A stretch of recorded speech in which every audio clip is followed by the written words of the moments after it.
We are a huge success, but we're a country misguided and led astray by media that aren't honest.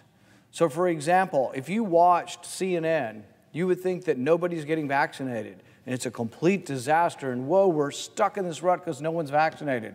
It's completely untrue. Over 90% of people over 65 who are the most vulnerable are vaccinated.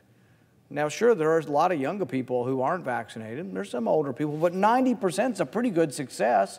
Over age 50, it's like 75, 80% of people. People are informed. They know this is a disease that can affect any age, but affects primarily the older ages. For example, the one truth you won't be told is an 85-year-old has a 10,000 times greater chance of dying than the 10-year-old. Now, you think we should treat them the same? If you were their doctor, do you think a 10-year-old should get the same health care and the same prescriptions for what they need to do as an 85-year-old? It makes no sense at all. I see 10-year-olds and I see 5-year-olds out on the mall. My wife and I are walking down to the Lincoln Memorial the other day, and I see 5-year-olds in groups led by teachers wearing masks outside. There is no science to that. We got Dr. Fauci spreading mistruths across the country, saying we've got to forcibly vaccinate the kids. There's no science behind any of that. In fact, England is rejecting what we're doing. In England, because of the age skew, because of what they're seeing, that the people most at risk are of an older age, they're actually saying instead of forcibly vaccinating children, why don't we try to make the vaccine doses available for the elderly? Why don't we target our care to those who are at highest risk? We have a problem in our country. We have people who have so politicized science that there are people struggling and dying every day because they've never heard about monoclonal antibodies. We have people dying every day because the government, at the behest of Dr. Fauci and a few other people, have said you can't get monoclonal antibodies if you're in the hospital. I talk to people every day who really have not yet heard of monoclonal antibodies, who get COVID again after being fully vaccinated or sometimes not being vaccinated and are not getting the treatment. Because Dr. Fauci says if you're in the hospital, you don't get it.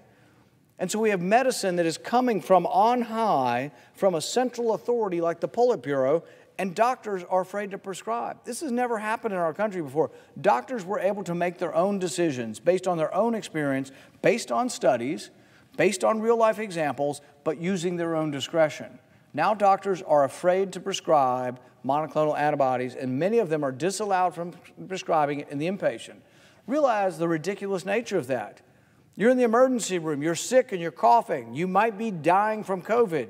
You get to the emergency room, you don't know what to say, you can barely talk. Your spouse has to be able to tell the doctor, please stop in the emergency room. Give them the monoclonal antibodies before they're admitted. Because once they're admitted, we won't treat them. It's the same way with symptoms. You have to have symptoms within the first 10 days.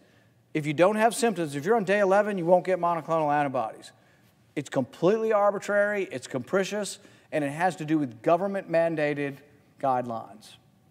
Let's take some of the other truths or mistruths that are out there. I've said over and over again cloth masks don't work, because they don't.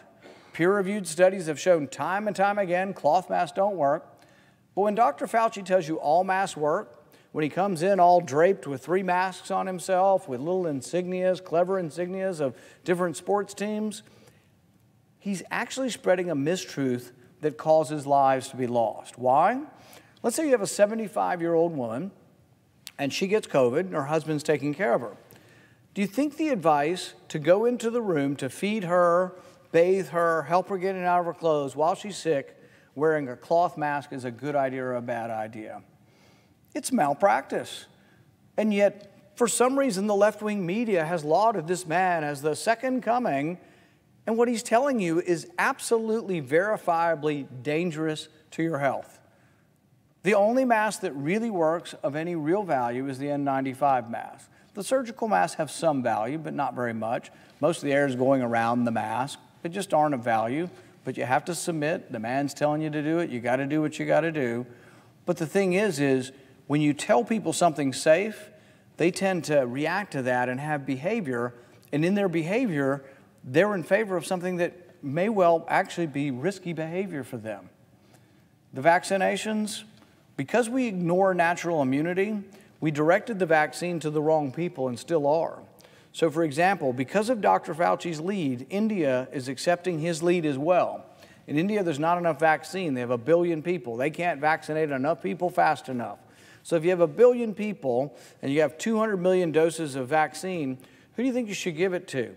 Should you give it to the 10-year-old the same as the 85-year-old? No, that's ridiculous. But what about 2 65-year-olds, and one of them's had COVID and one of them hasn't? The studies are plentiful. The studies are throughout that say that if you've already had it, you have natural immunity to COVID, as good or better than the vaccine. Do you think it makes good public health policy to say that everybody that's 65 should get it, instead of saying, have you had it? Why don't we check you for antibodies if you think you've had it? Maybe you should wait until we've vaccinated every 65-year-old that doesn't have immunity.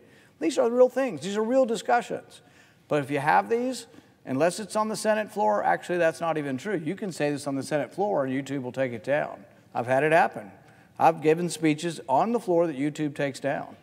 So this is a world in which people need to realize and get back to the ideas of classical liberalism were that we debated things. Classical liberalism was about skepticism. It was about you having your opinion and me having my opinion.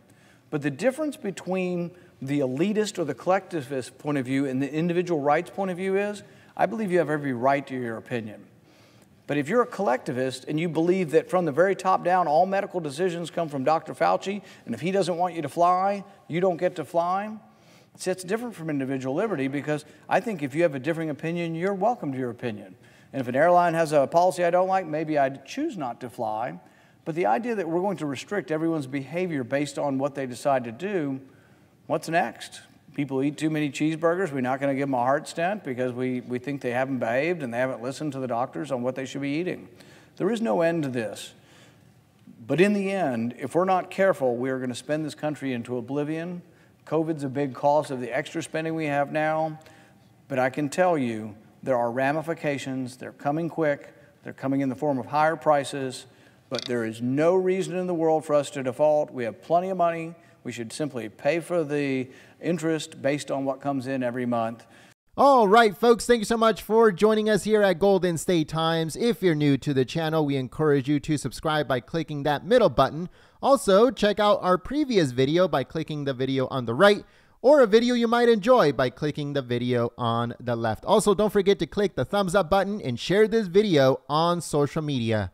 Peace.